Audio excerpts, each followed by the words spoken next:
The Power of Habit: Why We Do What We Do in Life and Business. Written by Charles Duhigg.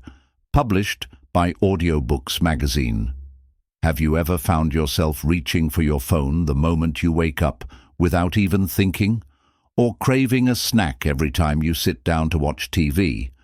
What if I told you that these actions, often unconscious, often repeated, are the invisible architecture of your daily life? In The Power of Habit, Pulitzer Prize-winning journalist Charles Duhigg takes us on a thrilling journey into the science of why we do what we do.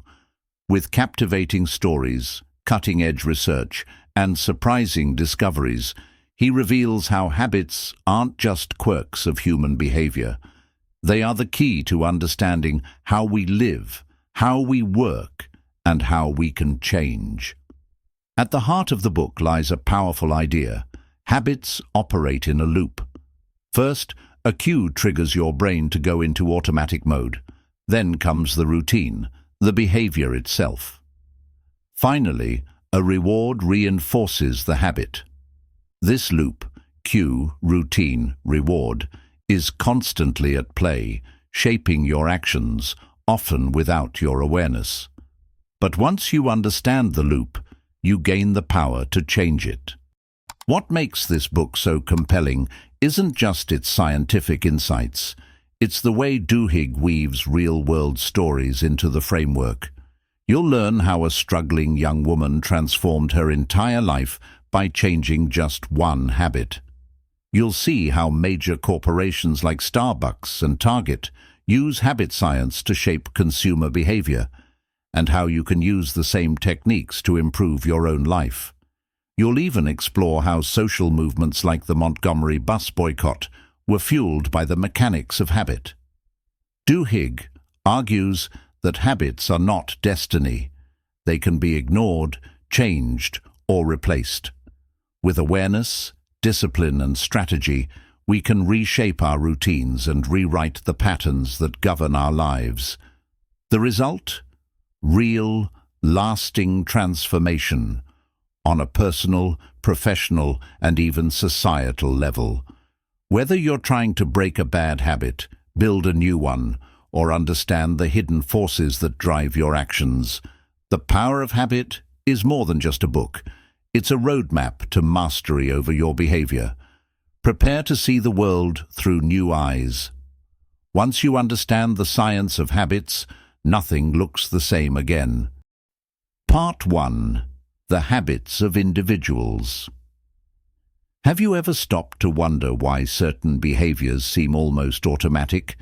Grabbing a cup of coffee first thing in the morning, biting your nails when you're nervous, or checking your phone every time you're bored. In Part 1 of The Power of Habit, Charles Duhigg reveals that these behaviors are not random.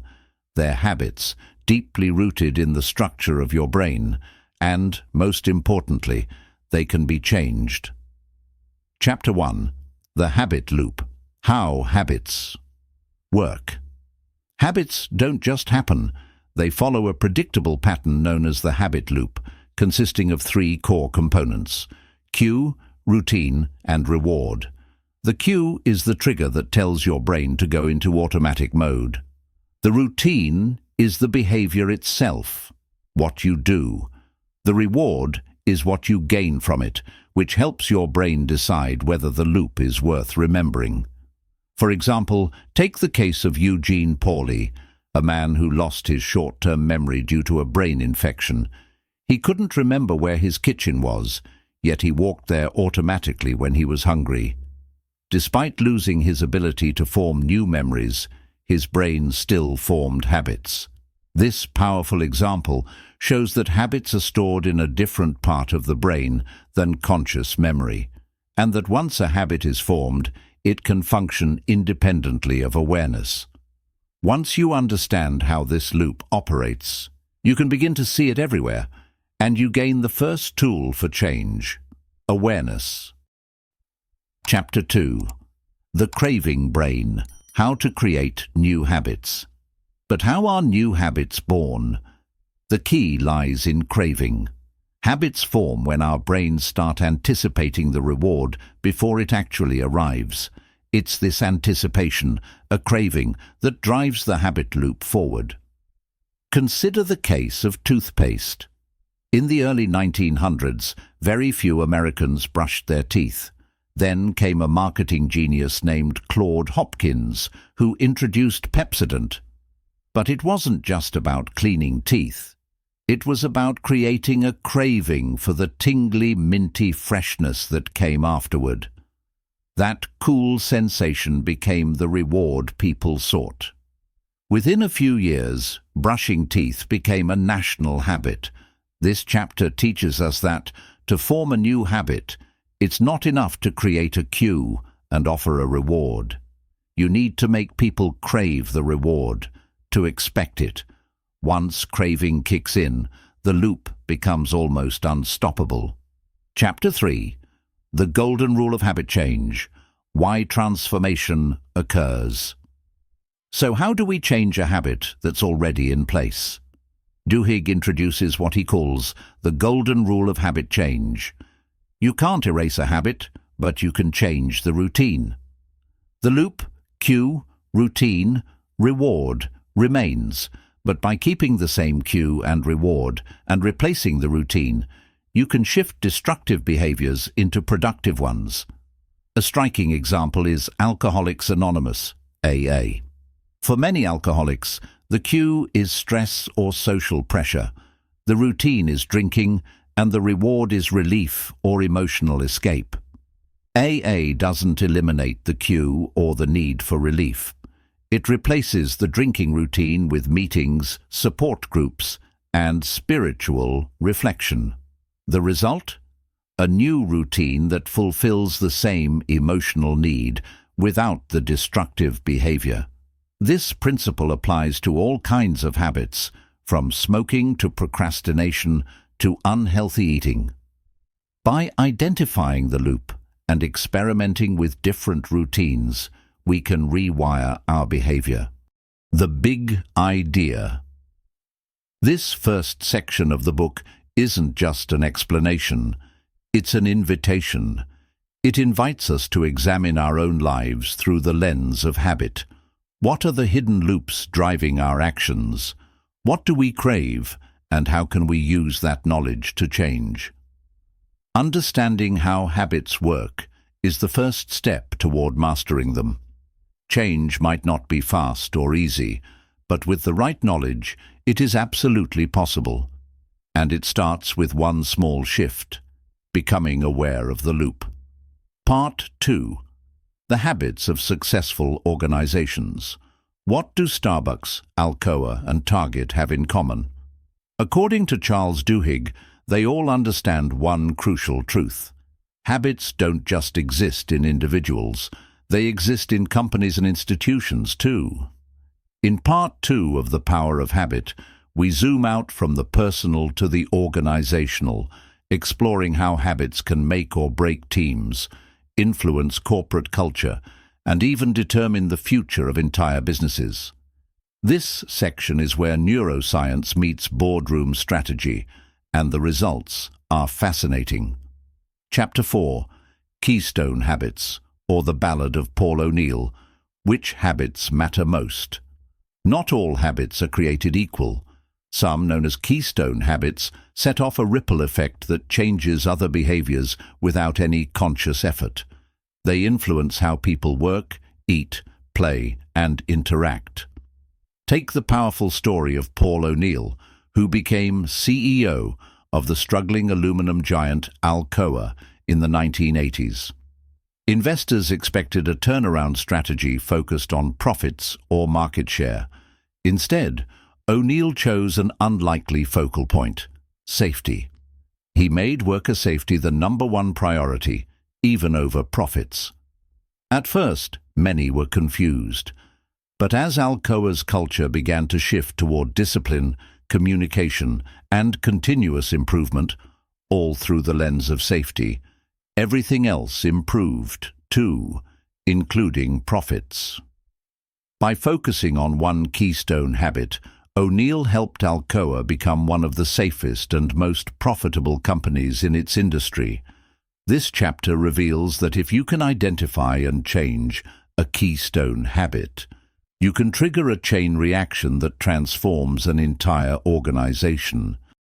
Chapter 5. Starbucks and the Habit of Success, when willpower becomes automatic.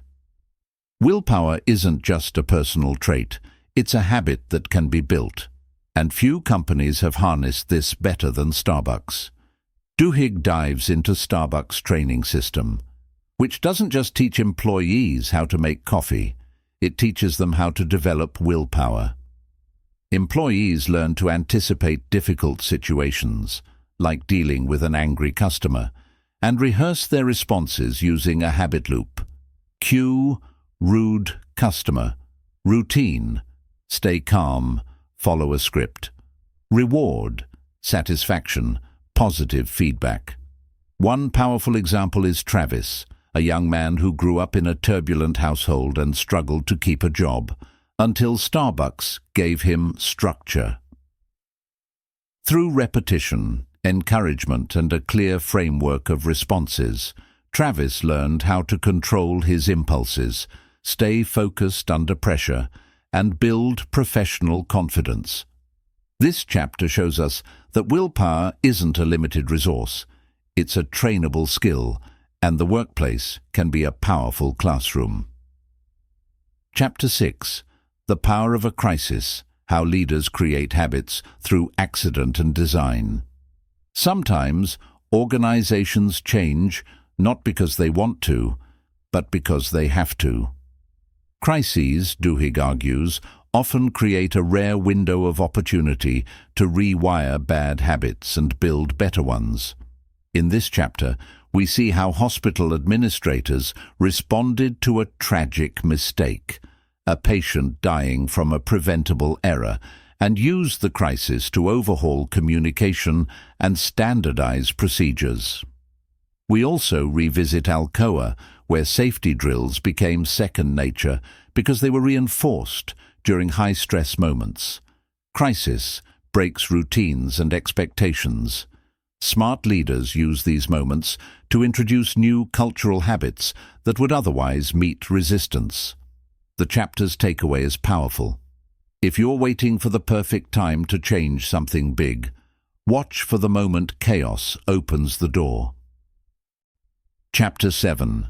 How Target Knows What You Want Before You Do, when companies predict and manipulate habits. Habits aren't just useful for managing employees, they're gold mines when it comes to understanding customers. In this jaw-dropping chapter, Duhigg reveals how companies like Target analyze purchasing patterns to predict life events, even something as personal as pregnancy. Target developed an algorithm to spot pregnant customers before they told anyone, based on seemingly random purchases like unscented lotion and vitamin supplements. With this knowledge, they could send targeted coupons just before a woman realized she needed baby products. But this raised ethical questions. How much should a company know? When does habit science become manipulation? Through stories like these, Duhigg paints a vivid picture of how consumer habits are not just tracked, they're shaped. And once a company knows your habit loop, they can subtly insert themselves into it. The big idea. Part 2 reminds us that habits are not just personal, they're institutional. Behind every successful organization lies a set of carefully cultivated routines. The most visionary leaders and companies understand how to shape these routines to create lasting cultural and behavioral change. Whether you're leading a team, managing a business, or just curious about how the world works, this section offers a toolkit for real transformation. By identifying keystone habits, building willpower systems, leveraging moments of crisis, and respecting the power of consumer behavior, you can start shaping the future, one habit at a time. Part 3. The habits of societies. Habits don't just govern individuals or organizations. They also ripple outward into our communities, shaping movements, social norms, and even the moral choices we make. In Part 3 of The Power of Habit, Charles Duhigg takes us beyond the personal and professional into the heart of society itself. What causes a movement to catch fire? What drives people to take a stand, even when it's risky? And perhaps most provocatively, are we truly in control of our actions, or are some habits so deeply embedded that we no longer see the choice? This section ties everything together, showing us how social habits influence change at a massive scale. Chapter 8. Saddleback Church and the Montgomery Bus. Boycott. How movements happen.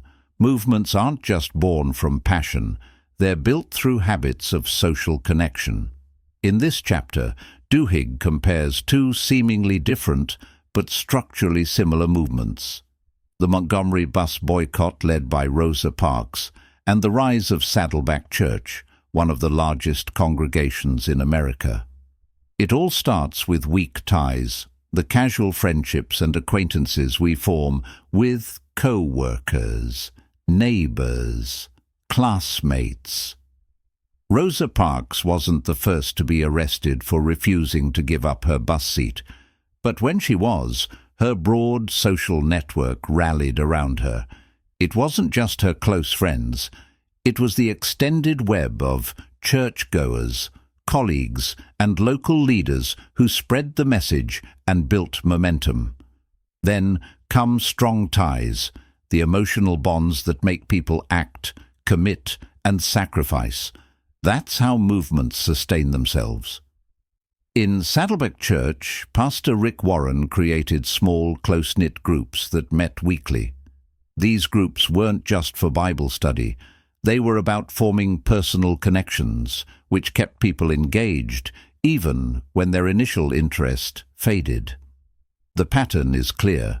Successful movements grow because of social habits, shared routines, rituals, and relationships that give people a reason to show up and a reason to stay. Chapter 9. The Neurology of Free Will. Are we responsible for our habits? This chapter takes us to a much more intimate and often unsettling place, the intersection between habit and personal responsibility. Duhigg introduces us to Brian Thomas, a man who strangled his wife in his sleep, believing he was fighting off an intruder. He was later found not guilty because the act was committed during a sleep terror, an unconscious routine that bypassed rational thought. Then there's the story of a compulsive gambler, Angie Bachman, who destroyed her family's finances in a downward spiral of addiction. Unlike Thomas, Angie made conscious decisions to keep gambling, but her habit was so deeply reinforced by emotional cues and corporate encouragement that the line between choice and compulsion became blurred. So where do we draw the line? The chapter doesn't give a simple answer, but it forces us to ask, when does a habit become a choice, and when does it become a prison? The conclusion: we may not always be responsible for how our habits begin, but we are absolutely responsible for what we do once we're aware of them. The big idea. Part 3 of The Power of Habit delivers a profound message. Habits are not just private behaviors, they are social forces, shaping revolutions, communities, and lives. Movements grow when habits spread through social networks. Societies change when shared routines evolve, and individuals are held accountable not just for what they do, but for what they choose to do once they understand how habits work. By the end of this section, one thing is clear: habits have power, but we have more. Final thoughts. Throughout The Power of Habit, Charles Duhigg invites us to step behind the curtain of everyday behavior and see the hidden mechanisms driving our decisions. Whether we're talking about brushing our teeth, leading a company, or standing up for justice, the lesson is the same. If we can understand the habit loop, we can begin to change it. And with change comes the possibility of a better life, a better workplace, a better world, built not on willpower alone, but on the conscious design of the routines that define us. Conclusion: a reader's guide to using these ideas. From awareness to action, making habits work for you. So, you've learned about habit loops, keystone habits, willpower, and social movements. You've seen how individuals, companies, and even entire societies are shaped by routines, some empowering, some destructive. Now the question becomes, what will you do with this knowledge? In the final section of The Power of Habit, Charles Duhigg shifts from storyteller to guide. This is where theory becomes personal, where you're invited to take the science, the stories, and the strategies and apply them to your own life, because understanding habits is powerful, but learning how to intentionally reshape them, that's transformational. The framework for change. Duhigg offers a simple, practical 4-step framework for changing any habit. Identify the routine. Start by pinpointing the behavior you want to change. Maybe it's checking social media too often, snacking late at night, or reacting with frustration under stress. The goal isn't to judge it, but to observe it. What do you do? When do you do it? Experiment with rewards. The reward is often the most misunderstood part of the habit loop. Are you really eating that cookie because you're hungry, or because you're bored, tired, or seeking a moment of joy? Try different rewards and observe how you feel afterward. You might discover that what you truly crave is a mental break, not sugar. Isolate the cue.